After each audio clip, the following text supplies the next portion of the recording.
Vande Mataram bill రాజ్యసభలో ఆమోదం పొందింది. ఇప్పుడు లోక్సభలో కూడా ఈ paper leak anti paper leak bill ఏదైతే ఉందో ఆ బిల్ ఇప్పుడు పాస్ అయింది. ఇక్కడ మూజివాని ఓటు ద్వారా అంటే ఈ వాయిస్ ఏదైతే ఉందో ఎవరైతే ఎక్కువగా అవును అని లేదా కాదు అని ఎక్కువగా అరుస్తారో దాని ద్వారా తెలిపేటటువంటి బిల్లు. ఇక్కడ ఈ బిల్లు పాస్ అవ్వాలని చెప్పి ఇటువైపు ఎక్కువగా ఎన్డీఏ సభ్యులైతే గట్టిగా అవును అని అరవడంతో ఈ బిల్లు అయితే పాస్ అయింది. కాకపోతే సభ రేపటికి వాయిదా పడింది. ఈ బిల్లులో చాలా మార్పులు చేయాలని ప్రతిపక్షం వాళ్ళైతే చాలా వరకు ఈ బిల్లుని పాస్ కాకుండా చాలా తీవ్ర అభ్యంతరాలు చేశారు, కానీ చివరికి ఈ బిల్లు అయితే ఆమోద ముద్ర అయితే తెలుపుకుంది. కాకపోతే ఈ బిల్లు ఇప్పటికే 2024లో వచ్చినటువంటి ఈ బిల్లుని మళ్ళీ సవరణ చేసి 7 కొత్తగా మరికొన్ని సవరణలు చేశారు.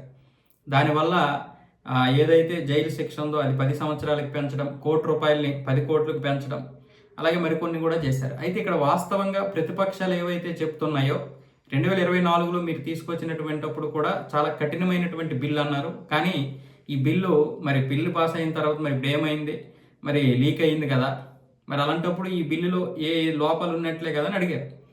అది కరెక్ట్ అయిన ప్రశ్న. అది అప్పుడే కఠినమైనటువంటి బిల్లు అన్నప్పుడు మరి అది ఏ విధంగా ఇదైంది అంటే ఆ బిల్లుకి ఎవరు కూడా పాస్ అంటే ఆ చట్టానికి ఎవరు భయపడినట్లే కదా అని చెప్పి అడిగింది.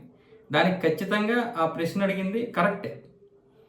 అలాగే ఇప్పుడు కేంద్ర ప్రభుత్వం తీసుకొచ్చినటువంటి ఈ బిల్లు విషయంలో కఠినమైనటువంటి శిక్షలు పడతాయని చెప్తున్నారు. కానీ మళ్ళీ లీక్ అయితే ఇక దానికి విలువ ఉండదు. దీనికి ఇప్పుడు మళ్ళీ హై పవర్డ్ టాస్క్ ఫోర్స్ ఏదైతే పెట్టారో అది అలాగే ఈ చట్టం రెండూ ఉపయోగపడతాయని కేంద్ర ప్రభుత్వం చెప్తుంది.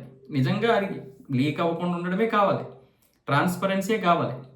ఇప్పుడు ప్రతిపక్షాలు అడిగిన దాంట్లోనైతే నాకు అది నచ్చింది. అప్పుడు అలాగే అన్నారు 24లో, మరి ఎందుకు ఇలా లీక్ అయ్యింది, మళ్ళీ లీకులు అవుతూనే ఉన్నాయి, మళ్ళీ ఇప్పుడు కూడా మరి లీకులు అయితే మరి దీని యొక్క ఇది ఏంటంటే కరెక్టే కదా. మనం తప్పని చెప్పాలి, ఒప్పనే చెప్పాలి.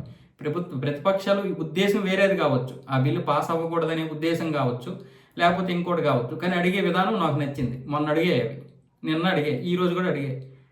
కానీ ఇక నుంచి అయినా ఈ యొక్క దీని మీద ప్రభుత్వం ఖచ్చితమైనటువంటి కఠినమైనటువంటి నియమ నిబంధనలే కాకుండా లీక్ అవ్వకుండా చూసుకోవాలి. చట్టానికి భయపడడం మాత్రమే కాదు, జరిగిన తర్వాత ఆ చట్టం ఇమీడియట్లీ అమలు అవ్వాలి. ఒకటి చేసాడా వెంటనే దానికోసం చట్టం చేశారా వెంటనే మరి అందులో వాడిని తీసుకురావాలి, తీసుకొచ్చి శిక్షలు వేయాలి. ఇదిగో వీడికి శిక్ష పడ్డది అని తెలియగానే జనాలు భయపడతారు. అందులో ట్రాన్స్పరెన్సీ లేకపోతే మళ్ళీ నెక్స్ట్ ఎన్ని చట్టాలు తెచ్చినా ఉపయోగం లేదు.